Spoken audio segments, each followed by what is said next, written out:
अल्हम्दुलिल्लाहि रब्बिल आलमीन वस्सलातु वस्सलामु अला रसूलिहिल करीम अम्मा बाद फ़अऊज़ु बिल्लाहि मिनश शैतानिर रजीम बिस्मिल्लाहिर रहमानिर रहीम रब्बिश्रह ली सदरी व यस्सिर ली अमरी वहलुल उक़दतम मिन लिसानी यफ़क़हू क़ौली।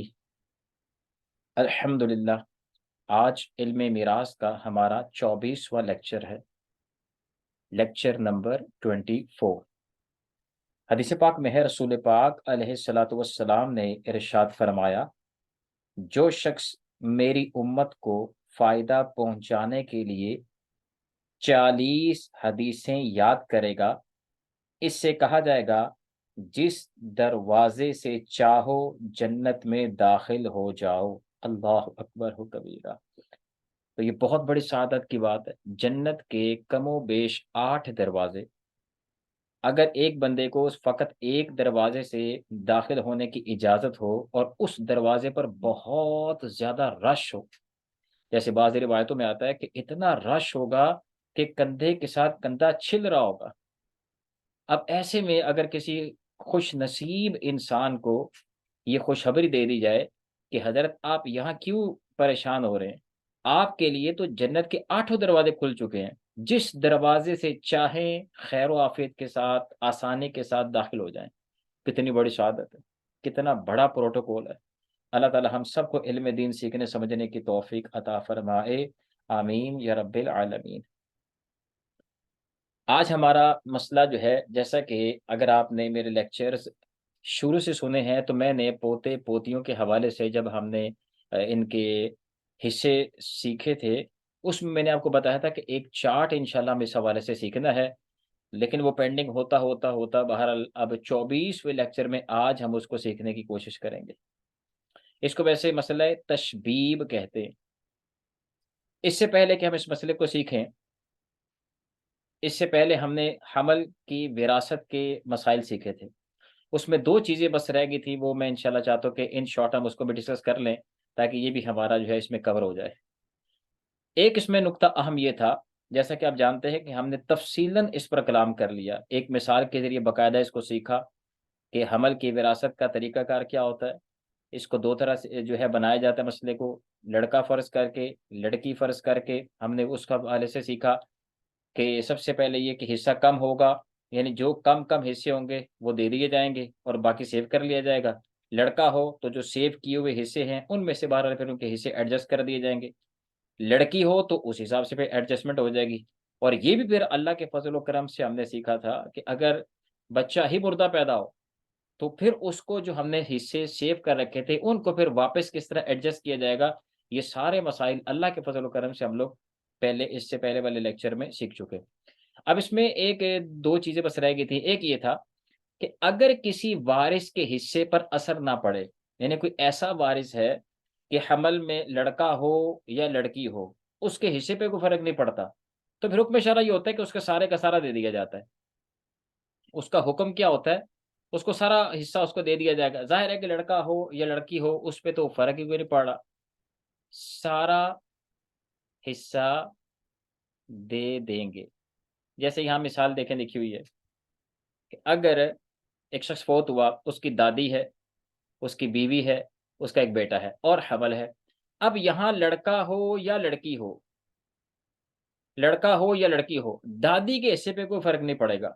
दादी को 1/6 ही मिलना है। माँ मौजूद नहीं है, बाप भी कोई नहीं है, तो दादी को 1/6। लड़का हो तब भी 1/6, लड़की हो तब भी 1/6।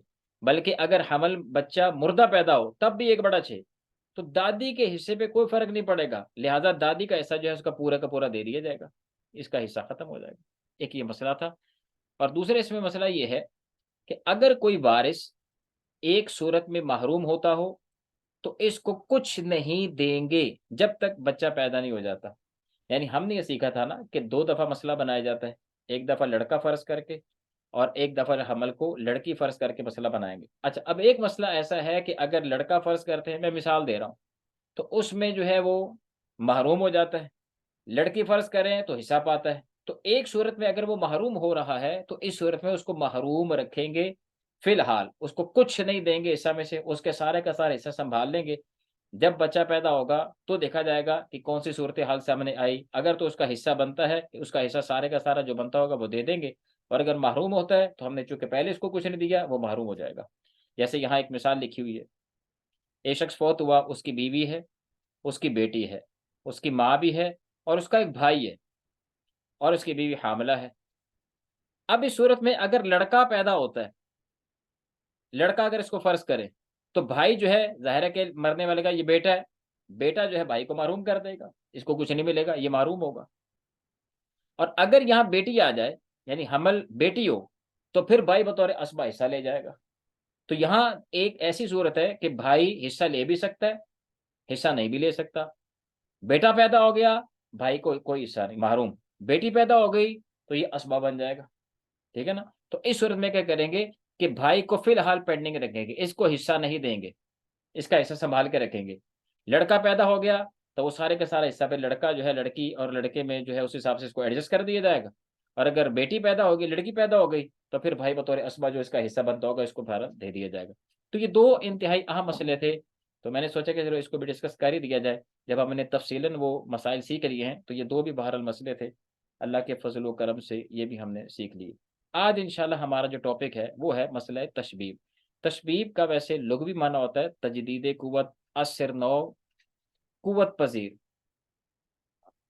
यानी यूं आप समझ लें कि अगर पोती बात सूरत में महरूम हो रही थी, लेकिन इसको किसी और जरिए से कुव्वत मिल जाए, ये महरूम होने से बच जाए, तो इस मसले को उलमा ने बाकायदा एक बाब बना के इसको डिस्कस किया है। हम इसको इन शॉर्ट अल्लाह के फजल करम से सीख लेंगे।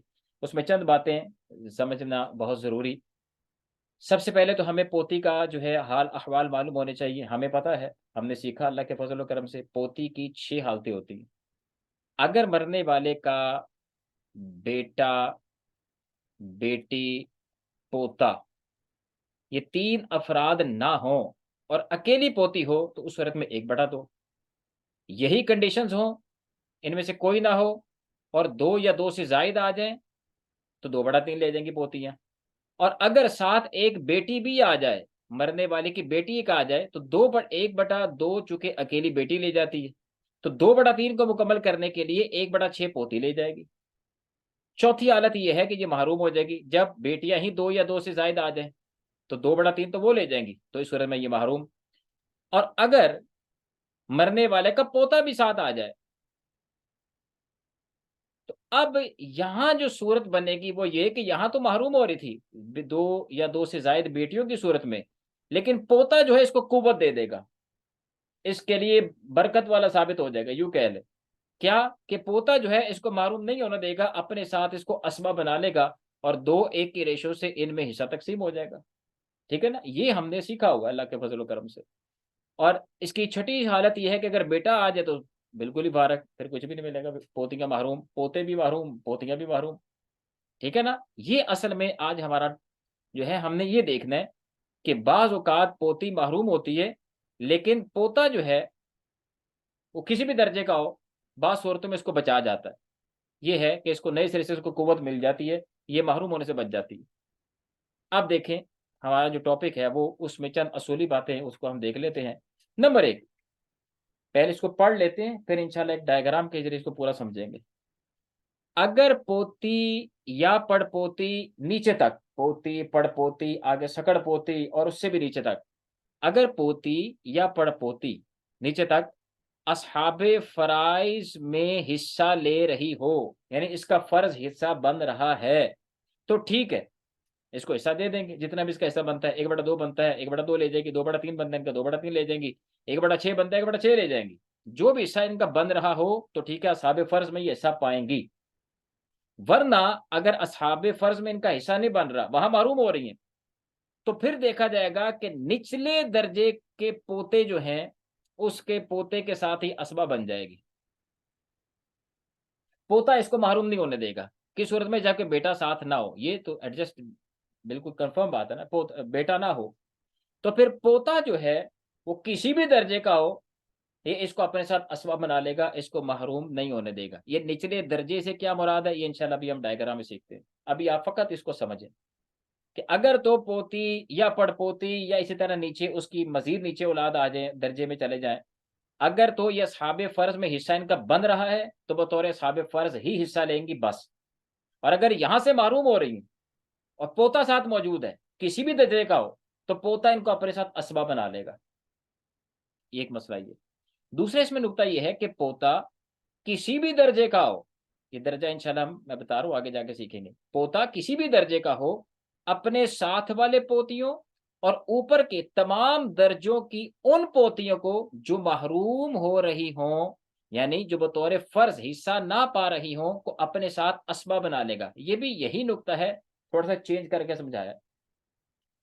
पोता किसी भी दर्जे का हो, अपने साथ वाली पोतियों को जो इसके दर्जे की हैं, और ऊपर के तमाम दर्जों की उन पोतियों को जो महरूम हो रही थी, जिनको फर्ज हिस्सा नहीं मिल रहा था, अपने साथ असबा बना लेगा। ऊपर वाला ही नुकता है, लेकिन इसको समझा दूसरे अल्फाज में दिया। तीसरी बात इसमें यह है कि पोता किसी भी दर्जे का हो, इससे नीचे दर्जे वाले पोते और पोतियां महरूम हो जाएंगे। बिल्कुल वाज़ेह सी बात है। जैसे हमने वो सीखा था ना, असबात जब हमने पढ़े थे, तो हमने क्या पढ़ा था? बेटा है, उसके बाद पोता है, उसके बाद पड़पोता है, इस तरह नीचे तक। और अगर पोता है तो उसके नीचे वाले जितने भी दर्जे वाले होंगे सब महरूम हो जाएंगे। ये यहाँ बात बताई जा रही है कि पोता किसी भी दर्जे का हो, ये भी पोता ही है ना, उसका पड़पोता इसको कह लें, इससे नीचे वाले दर्जे के जो होंगे महरूम हो जाएंगे।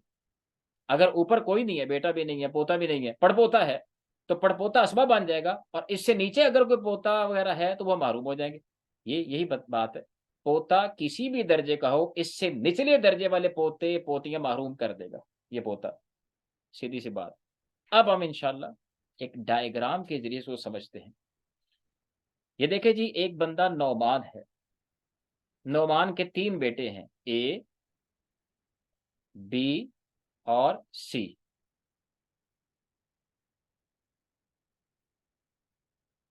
ए, बी और सी, ये 3 बेटे हैं इसके। और इसकी 2 बेटियां हैं, एक ये है, एक ये है। इनको नाम नहीं मैंने कोई दिया, बाकी बस दो दो बेटियां। तो नौमान के 5 बेटे बेटियां हैं, जिनमें 3 बेटे हैं, 2 बेटियां हैं। यहां तक तो बात आसान हो गई। अच्छा, अब आगे नौमान के तीनों बेटों की, बेटियों की औलाद चूंकि ना हमने पढ़ा है असहाबे फराइज में है ना असबात में है, लिहाजा यहाँ ये काउंटिंग नहीं होती, ये तो ज़वील अरहाम में चली जाती हैं। लिहाजा यहाँ इनकी औलाद का डिस्कशन ही नहीं। असल में तो है पोते पोतियां, पड़पोता पड़पोती, बेटों की औलाद चलती है आगे। तो अब जो है, ए की भी आगे औलाद है, उसका भी बेटा है, बेटी है। मरने वाले का, यानी नुमान के क्या लगे, ये अभी नुमान को मारा नहीं हमने, अभी नुमान जिंदा है। तो नुमान के क्या लगे, पोता पोती। इसी तरह बी की औलाद है, उस बी का भी बेटा है, बेटी है, यानी नुमान का पोता पोती। सी की भी बेटा बेटी है, यानी नुमान का पोता पोती। ये पहला दर्जा है, ये लिखा हुआ, ये पहला दर्जा है। ठीक है। अब दूसरे दर्जे में इस पोते की मजीद आगे औलाद है, बेटा भी है इसका, इसकी बेटी भी है, यानी नोमान के ये पड़पोता लगा, ये पड़पोती। इसी तरह इस पोते का भी आगे बेटा और बेटी है, और ये नुमान के पड़पोता और पड़पोती लगी। और इसी तरह इस पोते का भी आगे बेटा भी है और बेटी भी है, इसकी भी औलाद है। तो ये नोमान के पड़पोता लगे और पड़पोती। ये दूसरा दर्जा है, ये दूसरा दर्जा हो गया। ठीक है ना। मजीद इनकी औलाद, पड़पोते की औलाद जिसको सकड़ पोता कहते हैं, इसके भी पड़पोते का भी बेटा है और बेटी है, यानी नोमान का ये सकड़ पोता लगा, ये सकड़ पोती। इसी तरह इस बी के यानी कि इस बी की जो औलाद है, इसका भी आगे ये सकड़ बेटा है, बेटी है, सकड़ पोता, सकड़ पोती। इसी तरह ये ए की नस्ल में भी नोमान का सकड़ पोता, सकड़ पोती यहाँ भी मौजूद। ठीक हो गया, ये तीसरा दर्जा हो गया। अब चौथा दर्जा, चौथे दर्जे में इस सकड़ पोते की आगे बेटी है, यानी इसको हम पोती कह लें, सकड़ पोती के आगे जो भी कहें हम पोती इसको शुमार कर लेते हैं। तो इस सकड़ पोते की आगे बेटी है, मैंने इसको सिर्फ पोती लिख दिया, ठीक है, समझाने के लिए बस। और यहां भी इस सकड़ पोते की ये औलाद है। पोता पोती मैंने लिख दिए, ठीक है ना, क्योंकि ये असहाबे फराइज और असबात दोनों में आते हैं ना, ये हम ये सारा सीख रहे हैं कि मुजक्कर की औलाद चल रही है, सकड़ पोते की आगे औलाद है, बेटा बेटी मैंने पोता पोते लिख दिए, नुमान के हवाले से पोता पोते लिख दिया। इसको जो भी आप सकड़ पोते के आगे जो भी पोते की एक साम होती है बाहर, इसकी भी यहाँ भी देखें, सकड़ पोते की आगे बेटी है तो मैंने इसको फकत पोते लिख दिया। ये पांचवा दर्जा है, ये चौथा दर्जा है। अच्छा, पांचवें दर्जे में आगे जो है, इस पोते की एक मजीद बेटी है जिसको मैंने पोती ही फकत लिख दी है। सकड़ पोती के आगे जो भी आप पोतियों की किस्में जो भी होंगी, बहरहाल मैंने इसको आसानी के लिए पोती लिख दी, ये पांचवें दर्जे की पोती। तो ये नक्शा आपके सामने आ गया।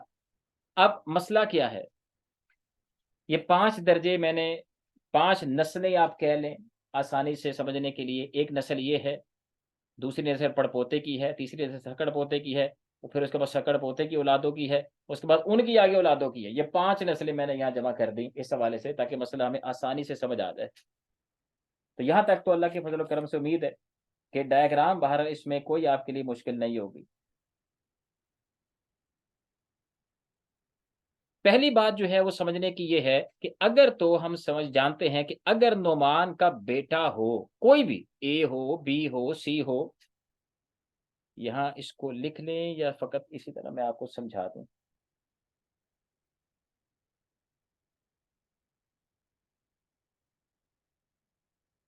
अगर बेटा हो, ये हम नोमान को बेस बना रहे हैं, नोमान का अगर बेटा हो तो जाहिर बात है कि अगर सी है या बी है या ए है या इनमें से कोई दो है या तीनों ही है, तो ये तो कंफर्म है कि फिर ये सारे नीचे की नस्लें महरूम हो जाएंगी। जब बेटा मौजूद तो पोते पड़पोते सब महरूम हो जाते हैं। ये तो बात क्लियर है ना, ये तो हम सीख चुके। आज हमारा टॉपिक असल में पोते पोतियों के हवाले से जो अहम चीज थी वो समझना है।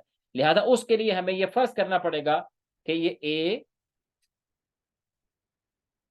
ए बी और सी, ये तीनों बेटे फौत हो चुके हैं, नीचे वाली नस्लें मौजूद हैं। नोमान जिंदा है, नोमान जिंदा है, नोमान की जिंदगी में ही उसके तीनों बेटे फौत हो गए। हाँ, उनकी आगे नस्लें जो है वो है मौजूद है। बेटियों को भी हमने फौत नहीं किया, मिसालों के जरिए चूंकि समझना है, लिहाजा आसानी इसी में हो जाएगी। तो यहाँ मसला बिल्कुल वाज़ेह होगा। अगर बेटा हो, एक हो या ज्यादा हो, तो पोते पोतियां वैसे ही मारूम, उनको मिलने कुछ नहीं, बात ही खत्म हो जाती। लेकिन असल में हमने तो सीखना ये चार्ट है। अच्छा, दूसरी बात यह है कि अगर पहले दर्जे के पोते पोतियां हों, अगर इस दर्जे के, अगर पहले दर्जे के पोते पोतियां हों, तो जाहिर सी बात है कि इस पहले दर्जे के होते हुए, इनके होते हुए नीचे वाले सारे दर्जे महरूम हो जाएंगे, इनको कुछ नहीं मिलेगा। ये पोता पोती, ये पोता पोती, ये पोता पोती, यही हिस्सा सारा ले जाएंगे, लेकिन नीचे वाले दर्जे सारे महरूम हो जाएंगे। सकड़ पोते पकड़ पोते ये सारे महरूम फारिग, इनको कुछ नहीं मिलेगा। वो हम सीख चुके हैं कि बेटा पोता पड़ पोता असबात में ये तफसील हमने इसको पढ़ लिया। इसी तरह अगर दूसरे दर्जे के मौजूद हैं, यानी ऊपर कोई नहीं है, दूसरे दर्जे के मौजूद हैं, तो दूसरे दर्जे वाले हिस्सा पा जाएंगे और नीचे वाले सारे महरूम हो जाएंगे। इसी तरह अगर ऊपर दोनों दर्जों वाले नहीं है, ये तीसरे दर्जे वाले मौजूद हैं, नुमान के सकड़ पोते मौजूद हैं, तो चौथे और पांचवें दर्जे के महरूम हो जाएंगे। ये तो बात वाज़ेह है ना, ये तो हम सीख चुके। या तो दूसरा नुकता यहां क्या बना हमारा, अगर ऊपर वाले दर्जे के पोते मौजूद हों तो निचले दर्जे के महरूम, निचले दर्जे के महरूम हो जाएंगे। बिल्कुल वाज़ेह सी बात है। तीसरी चीज,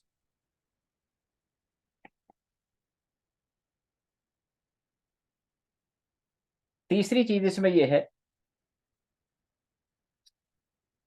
कि अब इससे पहले जो हमने असूल पढ़े ना, अब ये वाले, अब इनको चीज समझने की जरूरत है। अब हम इनकी तरफ आते।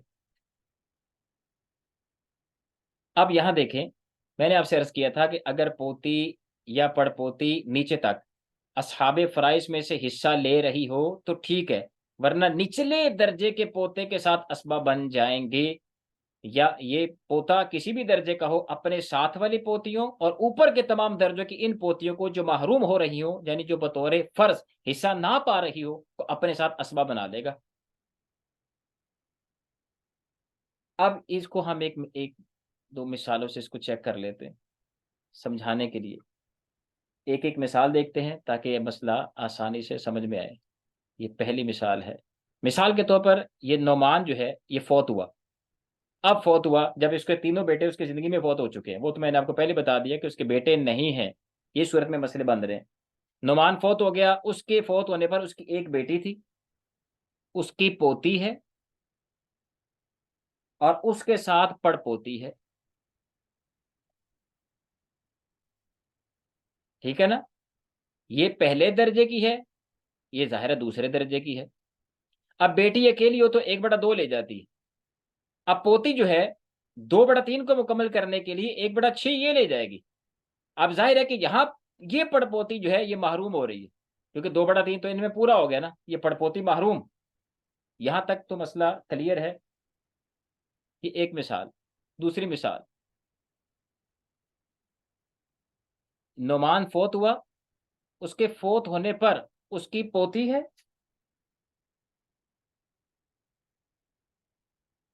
पड़पोती है, एक पोती है, पड़पोती है और सकड़ पोती है। सकड़ पोती है। अब यहां देखें, पोती ये पहले दर्जे की है, पड़पोती ये दूसरे दर्जे की है, सकड़ पोती ये तीसरे दर्जे की है। अब पोती ना बेटा है ना बेटी है ना पोता है, अकेली हो तो 1/2 ये ले जाएगी। ये पड़पोती इससे नीचे वाले दर्जे की है। जो हाल बेटी और पोती का था कि बेटी 1/2 ले गई, बचा हुआ 1/6 ये ले गई, यही हाल पोती और पड़पोती का होगा कि बेटी 1/2 ले जाएगी और पड़पोती जो है 2/3 को मुकम्मल करने के लिए 1/6 ये ले जाएंगी। अब यहां एक पोती पड़पोती हो या ये तीनों ही जिंदा हो, इसमें कोई मसला नहीं। ये पड़पोती, ये पड़पोती और ये पड़पोती, ये तीनों ही हो, एक पोती के साथ ये तीनों पड़पोतियां हों तो एक पोती 1/2 ले जाएगी और ये तीनों पड़पोतियां 1/6 में बराबर की हिस्सेदार होंगी। 1/6 जो भी हिस्सा मिलेगा वो इन तीनों में बराबर तकसीम हो जाएगा। ये नहीं है कि हर एक को अलग अलग 1/6 1/6 1/6, ऐसा नहीं है। एक हो या दो हो या तीनों, तीनों को 1/6 मिल जाएगा, क्योंकि दर्जे की एक दर्जे की, एक दर्जे की पोती एक हो। ठीक हो गया? अब आगे देखें। अच्छा, इस सूरत में ये सकड़ पोती जो है, चूंकि 2/3 तो यही मुकम्मल हो गया, ये मालूम हो जाएगी। ठीक हो गया? उम्मीद है कि यहां तक कोई मसला नहीं है। ये सिर्फ आपको मैंने ये समझाया है कि बेटी और पोती वाला मामला पोती पड़ पोती में हो गया। इसी तरह ये भी हो सकता है कि यहाँ पड़ पोती हो मरने वाले की, ऊपर की कोई नहीं है, यहाँ सकड़ पोती हो और उससे भी नीचे वाली दर्जे वाली, ये तीसरे दर्जे वाली ये मिसाल दे रहा हूं, ये चौथे दर्जे वाली है, और पांचवें दर्जे वाली पोती आ जाए तो बिल्कुल वही हाल। पड़पोती अकेली है 1/2, सकड़ पोती 2/3 को मुकम्मल करने के लिए 1/6, और ये पांचवें दर्जे की अगर पोती है तो ये मारूम हो जाएगी, क्योंकि 2/3 यहां मुकम्मल हो गया। ठीक है ना? चलो ये भी हो गया। तीसरी मिसाल, नोमान फोत हुआ, उसकी दो बेटी हैं, उसकी दो बेटी हैं, उसकी एक पोती है और पड़पोता है। अब ये है वो चीज जो हमने समझनी है। ये तो पहले हमने सीखा हुआ है, ये अब सीखना है इंशाल्लाह। अब ये सूरत हाल बनी हमारे सामने, दो बेटियां हो तो 2/3 ले जाती। इस सूरत में ये पोती जो है ये पहले दर्जे की है, ये पड़पोता दूसरे दर्जे का है। अब देखें यहां पोती, हमने देखा था कि अगर असहाबे फर्ज में हिस्सा पा रही हो तो ठीक, ना पा रही हो तो अपने साथ वाले या निचले दर्जे का कहीं भी पोता आ जाए उसको अपने साथ असबा बना लेगा, महरूम नहीं होने देगा। अब देखिए यहां पे इस सूरत में बेटियां हैं मरने वाले की, बेटियां हैं मरने वाले की, और साथ में एक पोती और उसके साथ पड़पोता है। बेटियों की मौजूदगी में ये पोती वैसे मारूम होती है। अब इसके साथ वाला पोता कोई नहीं है, लेकिन निचले दर्जे का पोता पड़पोता मौजूद है, तो ये पड़पोता जो है इस पोती को महरूम नहीं होने देगा, अपने साथ असबा बना लेगा। और अगर इस पड़पोते के साथ ये पड़पोतियां भी हों, इसी तरह तीसरे दर्जे की पड़पोतियां भी हों, यहां एक पड़पोता हो या तीनों पड़पोते हो, जी यहां जो मिसाल में बता रहा हूं, एक हो, दो हो, तीनों हो, तो ये तीनों पड़पोते अपने से ऊपर वाली पोतियों को अपने साथ असबा बना लेंगे। अभी इस मिसाल में देखें, इस मिसाल में ये क्या है, अब यहां पोती महरूम हो रही थी, लेकिन पड़पोता नीचे वाले दर्जे में पड़पोता मौजूद है, तो ये इसको अपने साथ असबा बना लेगा। और पड़पोता अगर एक है तो दो हिस्से पड़पोते के हैं, एक हिस्सा पोती का है, उस हिसाब से ये मसला फाइनलाइज हो जाएगा। अब यहां ये देखें, इसी मिसाल को अगर हम देखें, दो बेटियां हैं, दो बेटियां हैं और तीन पोतियां हैं, तीन पड़ पोते हैं और तीन ही पड़ पोतियां हैं। ले जी, अब हमने देखा दो बेटियां हैं, दो बेटियां 2/3 ले जाती हैं, बेटियों की वजह से पोतियां महरूम हो रही हैं, लेकिन हमने देखना है कि पोते हैं ये कोई भी निचले दर्जे का कहीं पोता मौजूद है। जैसे ये हमने देखा पोतियां महरूम हो रही हैं, लेकिन हमने देखा क्या इनके साथ पोता है, या निचले दर्जे में कहीं कोई पोता, पड़पोता, सकड़ पोता, उससे भी नीचे कहीं पोता है, अगर होगा तो वह इनको महरूम नहीं होने देगा, अपने साथ इन सारी ऊपर वालियों का सबब बना लेगा।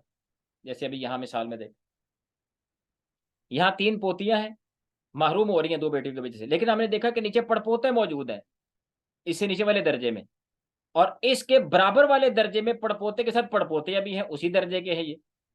तो ये पड़पोते जो हैं इनके लिए मुबारक साबित हुए इस माना में कि ये इन पोतियों को और इन पड़पोतियों को अपने साथ असबा बना लेंगे। तीन पड़पोतियां हैं, तीन हिस्से इनके, तीन पड़पोते हैं, हर पोते को डबल हिस्सा, 6 हिस्से इनके हो गए, तीन पोती हैं, तीन हिस्से इनके, यानी यहां आपके पास 6, 3, 9, 3, 12 हिस्से यहां मौजूद है। ठीक है, तो ये है कि पड़पोता जो है नीचे वाले दर्जे में कहीं भी आ जाए, ऊपर वाली वो पोतियां, पड़पोतियां, सकड़ पोतियां जो महरूम हो रही थी, निचले दर्जे के कहीं भी या बराबर के दर्जे का आ जाएगा तो उनको महरूम नहीं होने देगा, अपने साथ असबा बना लेगा। एक और मिसाल हम देख लेते हैं, एक और मिसाल देखें।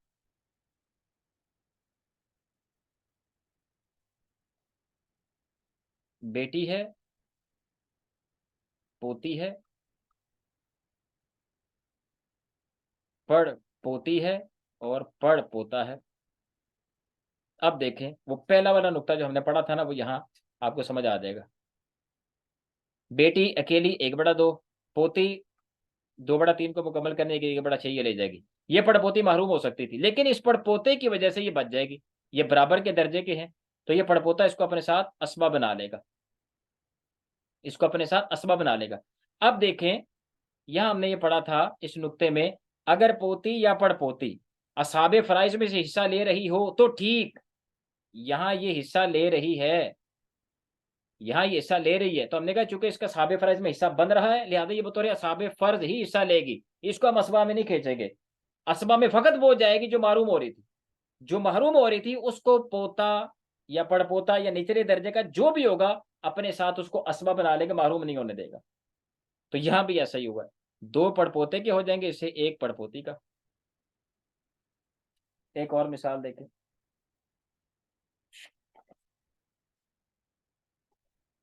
नोमान की एक पोती है, पोती एक कह लें, एक ही यहाँ एक ही लगा लें, पोती है, पड़पोती है, ये तीन पड़पोतियां कर लें, और 3 शकड़ पोतियां कर लें, जैसे हमने मिसाल बनाई हुई है। शकड़ पोतियां हैं और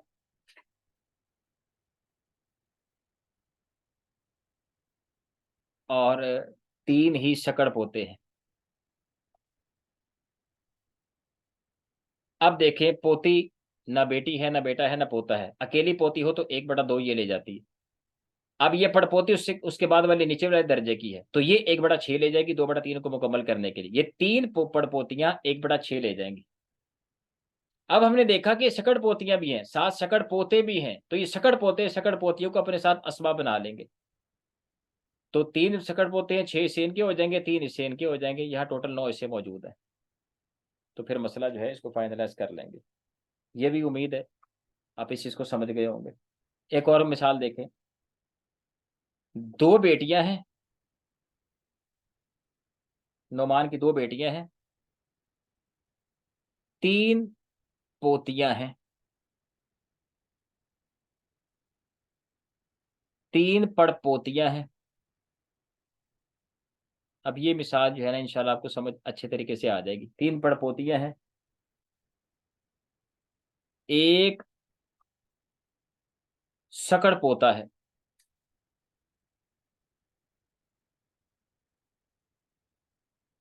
हाँ, यहाँ इसको शकड़ पोते को भी रहने दें। 3 पड़पोतियां हैं, एक पड़पोता है। एक पड़पोता है और एक शकड़ पड़पोती कह ले, और एक शकड़ पड़पोता। चले, अब हमने देखा 2 बेटियां हैं, 2/3 ये ले जाएंगी, और ये पोतियां महरूम, क्योंकि 2/3 तो ये लेंगी, ये महरूम। लेकिन हमने देखना है कि कहीं निचले दर्जे का ही हो, पोता कहीं है कि नहीं है। हमने देखा कि पड़पोतियां हैं, पड़पोता ये मौजूद है। अब ये पोता, अब इस कंडीशन में देखें कि ये जो हमने मिसाल बनाई है, पोतियां महरूम हो रही हैं, पड़पोता मौजूद है। यहाँ पोतियां जो है, इन बेटियों की वजह से ये पोतियां महरूम हो रही हैं। लेकिन हमने देखा कि नीचे पड़पोता मौजूद है। अब ये पड़पोता जो है, ये पड़पोता ऊपर वाली पोतियों को और अपने साथ वाली पोतियों को, सबको, इन, अगर ये 3 पोतियां हैं, ये 3 ही पड़पोतियां हो, तो ये अकेला पड़पोता, 2 हो या 3 हो, पड़पोता काम वही करेगा। 3 पड़पोते कर लें, 2 कर लें, 1 कर लें। मिसाल के तौर पर जैसे हमने देखा, एक पड़पोता है और उसके साथ अगर ये तीनों पड़पोतियां आ जाएं, तीनों ऊपर वाली पोतियां आ जाएं, तो ये अकेला इन 6 पोती पड़पोतियों को अपने साथ असबा बना लेगा, मालूम नहीं होने देगा। जैसे इस मिसाल में पड़पोता है, 3 पोतियां, 3 पड़पोतियां, इन सब को अपने साथ असबा बना लेगा ये पड़पोता। और पड़पोते से नीचे वाला दर्जा जो है, ये शकड़ पोता, शकड़ पोती, ये चूंकि पड़पोते से नीचे वाले दर्जे हैं, और ये हमने सीखा हुआ है कि नीचे वाले दर्जा जो है सारा महरूम हो जाएगा, क्योंकि ऊपर वाला पड़पोता मौजूद है, पड़पोता मौजूद है। तो शकड़ पोता महरूम, शकड़ पोती महरूम, ये दोनों महरूम हो जाएंगे। तो अब क्या बनेगा, 3 हिस्से इनके हैं, 3 हिस्से इनके हैं, और 2 हिस्से इनके। पड़पोता अकेला है तो 2 हिस्से इसके, 2 3 5, टोटल 8 हिस्से यहाँ मौजूद है। और पड़पोते से नीचे, यहाँ पड़पोते से, इस पड़पोते से नीचे जितने भी होंगे, हमने देखा वो सब मारूम हो जाएंगे, इनको कुछ नहीं मिलेगा, क्योंकि ऊपर वाले दर्जे में मुजक्कर आ गया, तो नीचे वाले सारे उसने महरूम कर दिए। हाँ, अपने साथ वालों को और ऊपर वाली उन पोतियों को जो महरूम हो रही हैं, ये अपने साथ असबा बनाएगा। अगर ये पोतियां साबे फर्ज में हिस्सा पा रही होती तो ठीक, अगर ये ऊपर से महरूम हो रही है बेटियों की वजह से, तो ये पड़पोता नीचे वाले दर्जे का, ये अपने साथ वालियों को अगर हो तो, और अपने ऊपर वाली पोतियों को जो महरूम हो रही हैं अपने साथ असबा बना लेगा। इसी तरह अगर, अब यहाँ एक और मिसाल के जरिए इसको पहले देख लेते हैं। मिसाल,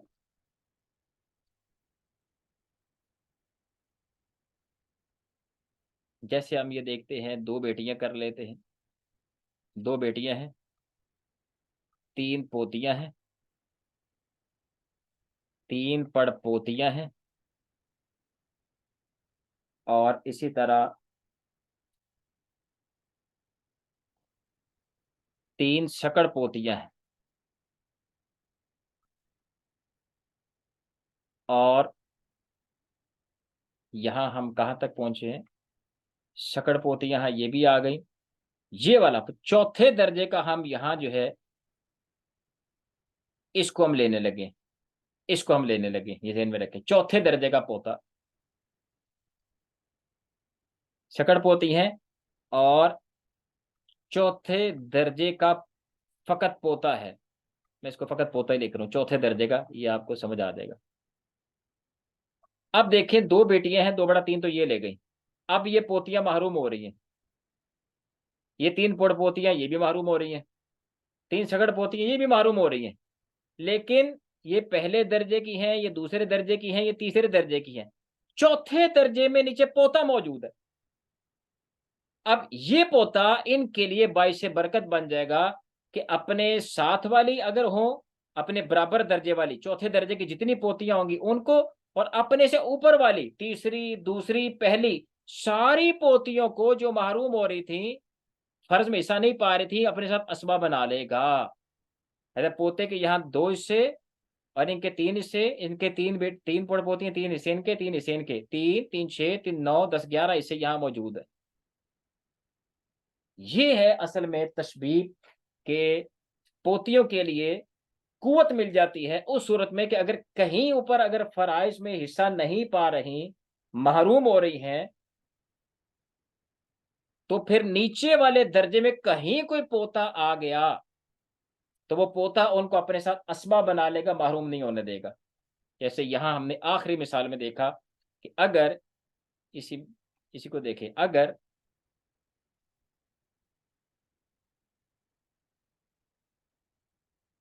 अगर ये पोता हमने देखा, ये है मौजूद, ऊपर 2 बेटियां भी मौजूद थी, तो 2 बेटियों की वजह से ये पोतियां महरूम हो जाती।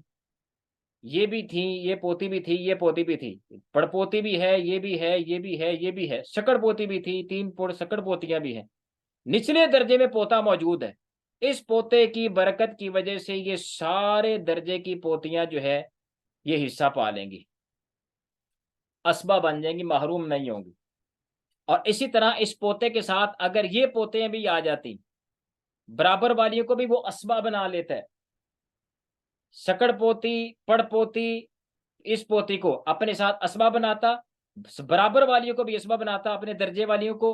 हाँ, इससे नीचे जो कुछ होता उन सबको महरूम कर देता। इस पोते की वजह से ये पोती महरूम हो जाएगी, या नीचे अगर पोता भी होता वो भी महरूम हो जाता। वो हमने बारहा पढ़ लिया, सीख लिया कि इस पोते के नीचे वाले दर्जे वाले सारे महरूम होंगे, इनको कुछ नहीं मिलेगा। ये है असल में ये मसला तशबीह पोते पड़पोतियों के हवाले से, कि अगर पोती असहाबे फर्ज में रहते हुए पोती या पड़पोती या सकड़ पोती इनको असहाबे फर्ज में हिस्सा मिल रहा हो तो हिस्सा असहाबे फर्ज में लेंगी, और अगर वहां मारूम हो रही हो और नीचे किसी दर्जे में कोई पोता आ जाए, किसी दर्जे में कोई पोता आ जाए, तो फिर वो उनको महरूम नहीं होने देता, अपने साथ वालियों को अगर हो और ऊपर वाली सारी पोतियों, जो भी पड़पोती पोतियों में से जो भी उन सबको अपने साथ असबा बना लेगा। ठीक है। और ये बात तो हम जानते ही हैं कि बेटा होने की सूरत में तो सारे ही मारूम फारग ही हो गए। ये पहले नुक्ता हमने सीख लिया कि भाई बेटा हो तो फिर ये सारी इसकी सीखने की जो है वो फिर इसकी जरूरत ही नहीं रहती, खत्म हो जाती बात। ये तो उस सूरत में है कि बेटा नहीं है, बेटियां हैं, उनके साथ ये सारी नस्ल उसकी आ रही है, तो इसको कैसे एडजस्ट किया जाएगा, ये अल्लाह के फजल करम से आज हमने सीख लिया। ये पोते पोतियों के हवाले से जो अहम एक चीज़ थी कि इसको चार्ट को समझना ज़रूरी था, वो अल्लाह के फजल करम से आज हमने सीख लिया। अल्लाह ताला हमारी इस कोशिश और काविश को अपनी बुलंद बारगाह में शर्फ़ कबूलियत अता फरमाए। अगर इस हवाले से कोई मसला समझ में ना आता हो, उम्मीद तो नहीं है, लेकिन बहरहाल फिर भी इल्म एक मुश्किल चीज़ है, आसानी से आ जाए तो बहरहाल ये मुश्किल होता है। अल्लाह ताला फिर भी बहरहाल इसको मज़ीद आसान हमारे लिए फरमा दे। ये इन शॉर्ट खुलासा कलाम ये बना कि अगर पोतियाँ ऊपर बेटियों की वजह से महरूम हो रही हों, तो फिर नीचे वाले किसी भी नस्ल में पोता अगर मौजूद हो तो अपने बराबर वाली और ऊपर के सारे दर्जों वाली जितनी भी पोतियाँ पड़पोतियाँ अपने साथ असबा बना लेगा, महरूम नहीं होने देगा। और वो पोता जिस नस्ल में है, उससे नीचे वाले जो कुछ भी हैं, वो सारे महरूम हो जाएँगे, पोते-पोते उससे नीचे वाले सब महरूम हो जाएँगे। ये हमने अल्लाह के फ़ज़ल करम से सीखा, ये है मसला तशबीह। अल्लाह ताला से दुआ है कि अल्लाह ताला हम सबको इल्म दीन सीखने, समझने की तौफ़ीक अता फ़रमाए और इख़लास के साथ इसको आगे पहुँचाने की तौफ़ीक अता फ़रमाए। आमीन या रब्बिल आलमीन। अस्सलामु अलैकुम व रहमतुल्लाहि व बरकातुहू।